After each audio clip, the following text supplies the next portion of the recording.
حضرت عمر فاروق رضی اللہ عنہ کو کس طرح شہید کیا گیا تھا؟ وہ کون تھا جس نے حضرت عمر فاروق رضی اللہ عنہ کو شہید کیا گیا تھا؟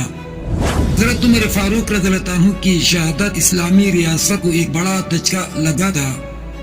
شہادت کے وقت حضرت عمر فاروق رضی اللہ عنہ نے کون سی آخری الفاظ کہی تھی؟ حضرت عمر فاروق رضی اللہ عنہ کی شہادت اسلام کا ایک عظیم سانحہ تھا۔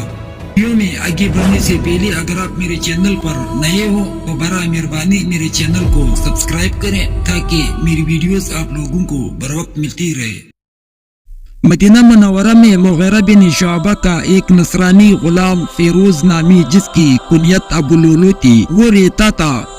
اس نے ایک روز بازار میں حضرت عمر فاروق رضی اللہ عنہ سے شکایت کی کہ میرے آقا مغیرہ بن شعبہ مجھ سے زیادہ محصول لیتا ہے، آپ کم کرا دیجئے۔ فاروق اعظم رضی اللہ عنہ نے اس سے دریافت کیا کہ کس قدر محصول وہ وصول کرتا ہے۔ ابو لولو نے کہا کہ وہ 2 درہم 7 آنے روزانہ۔ فاروق اعظم رضی اللہ عنہ نے دریافت کیا کہ تو کیا کام کرتا ہے؟ اس نے کہا کہ اینگری، نقاشی اور نجاری۔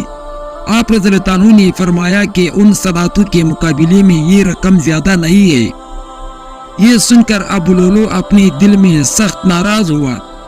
فاروق اعظم رضی اللہ عنہ نے پھر اس سے مخاطب ہو کر کہا کہ میں نے سنا ہے کہ تو ایسی چکی بنانا جانتا ہے کہ جو ہوا کے زور سے چلتی ہے، تو مجھ کو بھی ایسی چکی بنا دو۔ اس نے جواب میں کہا کہ میں ایسی چکی بنا دوں گا کہ جس کی آواز اہل مغرب و مشرق سنیں گے۔ دوسرے دن نماز فجر کے لیے لوگ مسجد نبوی میں جمع ہوئے۔ ابو لولو ایک خنجر لیے ہوئے مسجد میں داخل ہو گیا۔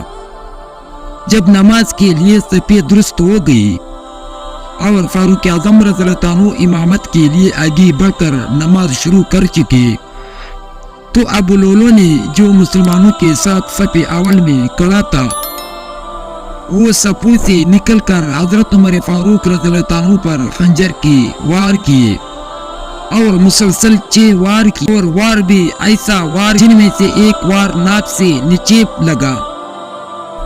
فاروق اعظم رضی اللہ عنہ نے فوراً حضرت عبد الرحمن بن عوف رضی اللہ عنہ کو کھینچ کر اپنی جگہ کھڑا کر دیا اور خود زخموں کے صدمے سے بے ہوش ہو کر گر پڑا۔ حضرت عبد الرحمن بن عوف رضی اللہ عنہ نے لوگوں کو اسی حالت میں نماز پڑھائی کہ فاروق اعظم رضی اللہ عنہ خون میں لت پت سامنے پڑا تھا۔ ابو لولو اپنے وار کر کے مسجد نبوی سے بھاگ نکلا۔ لوگوں نے اس کے پکڑنے کی کوشش کی۔ اس نے کئی شخصوں کو زخمی کیا اور کلیب بن ابی بکیر رضی اللہ عنہ کو شہید کر دیا۔ بالآخر گرفتار کر لیا گیا، لیکن اس نے گرفتار ہوتے ہی خودکشی کر لی۔ نماز فجر پڑھ لینے کے بعد لوگ فاروق اعظم رضی اللہ عنہ کو مسجد سے اٹھا کر ان کے گھر لائے۔ انہوں نے ہوش میں آتے ہی سب سے پہلے یہ دریافت کیا کہ میرا قاتل کون تھا۔ لوگوں نے ابو لولو کا نام بتا دیا تو آپ رضی اللہ عنہ نے فرمایا کہ اللہ کا شکر ہے کہ میں ایسے شخص کے ہاتھ سے نہیں مارا گیا جو اپنے آپ کو مسلمان کہتا ہو یا جس نے اللہ کو ایک سجدہ بھی کیا ہو۔ یہ حالت دیکھ کر لوگوں کو آپ کی زندگی سے مایوسی ہوئی کہ جس طرح حضرت ابوبکر صدیق رضی اللہ عنہ نے آپ کو اپنا جانشین مقرر فرما دیا تھا، آپ بھی کسی کو اپنا جانشین مقرر فرما دے۔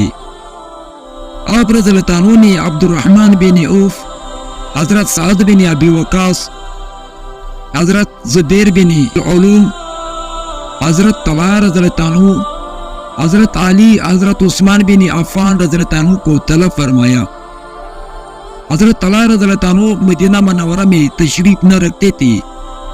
فاروق اعظم رضی اللہ عنہ نے 5 آدمیوں سے مخاطب ہو کر فرمایا کہ 3 روز تک طلحہ رضی اللہ عنہ کا انتظار کرنا۔ اگر وہ 3 روز تک آ جائے تو ان کو بھی اپنی جماعت میں شامل کرنا، اور 3 روز تک نہ آئے تو پھر تم 5 آدمی مشورہ کر اپنے آپ میں سے کسی ایک کو اپنا امیر بنا لینا۔ اس کے بعد آپ نے اپنے بیٹے عبداللہ بن عمر رضی اللہ عنہ کو بلا کر کہا کہ اگر لوگ خلافت و امارت کے انتخاب میں اختلاف کرے تو تم کثرت کے ساتھ شریک ہونا، اور اگر فریقین برابر تعداد کے ہو تو تم اس گروہ میں شریک ہونا جس میں عبد الرحمن بن عوف رضی اللہ عنہ شامل ہو۔ پھر ابو طلحہ انصاری اور مقداد بن اسود رضی اللہ عنہ کو بلا کر حکم دیا کہ جب یہ لوگ خلیفہ کے انتخاب و تقرر کے غرض سے ایک جگہ مشورہ کرنے کو جمع ہو تو تم دونوں دروازے پر کھڑے رہنا اور کسی کو ان کے پاس نہ جانے دینا جب تک وہ مشورے سے فارغ نہ ہو جائے۔ پھر آپ نے مذکورہ بالا حضرات کو مخاطب کر کے فرمایا کہ جو شخص خلافت کے لیے منتخب ہو اس کو وصیت کرتا ہوں کہ وہ انصار کی حقوق کا بہت خیال رکھے، کیونکہ یہ وہ لوگ ہیں جنہوں نے آن حضرت صلی اللہ علیہ وآلہ وسلم کی مدد کی۔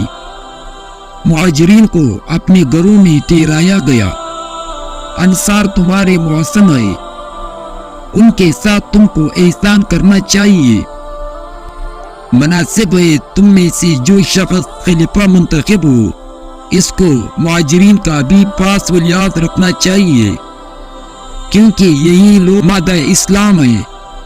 اس طرح ذمیوں کا بھی پورا خیال رکھنا چاہیے، ان کے ساتھ اللہ اور رسول کی ذمہ داری کو کما ملحوظ رکھا جائے، اور ذمیوں سے جو وعدہ کیا جائے اس کو ضرور پورا کیا جائے، ان کے دشمنوں کو دور کیا جائے، ان کی طاقت سے زیادہ ان کو تکلیف نہ دی جائے۔ پھر اپنے بیٹے حضرت عبداللہ بن عمر رضی اللہ عنہ کو بلا کر حکم دیا کہ حضرت عائشہ رضی اللہ عنہ کی خدمت میں جاؤ اور حضرت ابوبکر صدیق رضی اللہ عنہ کے پہلو میں دفن کیے جانے کی اجازت حاصل کرو۔ وہ حضرت عائشہ صدیقہ رضی اللہ عنہ کی خدمت میں حاضر ہوئے اور فاروق اعظم رضی اللہ عنہ کی التجا پیش کی۔ حضرت عائشہ صدیقہ رضی اللہ عنہ نے فرمایا کہ یہ جگہ میں نے اپنے لیے تجویز کی تھی، لیکن اب فاروق اعظم رضی اللہ عنہ کو اپنی ذات پر ترجیح دیتے ہوں، ان کو ضرور اس جگہ دفن کیا جائے جہاں اس کا خواہش ہے۔ یہ خبر جب حضرت عبداللہ رضی اللہ عنہ نے فاروق اعظم رضی اللہ عنہ کو سنائی تو وہ بہت خوش ہوئے اور فرمایا کہ میری سب سے بڑی مراد پوری ہوئی۔ 4 شنبہ 27 ذوالحجہ سنہ 23 ہجری کو آپ زخمی ہوئے اور 1 محرم سنہ 24 ہجری کو ہفتے کے دن اس پانی دنیا سے رخصت ہو گئی۔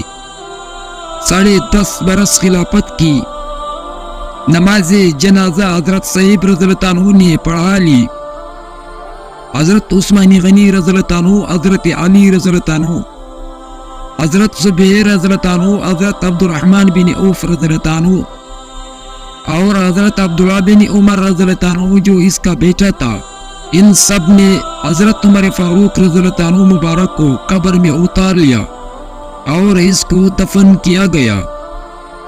یہ اسلامی ریاست کے لیے ایک بڑا دھچکا تھا اور پورا امت مسلمہ پر یہ غم کی فضا بنی ہوئی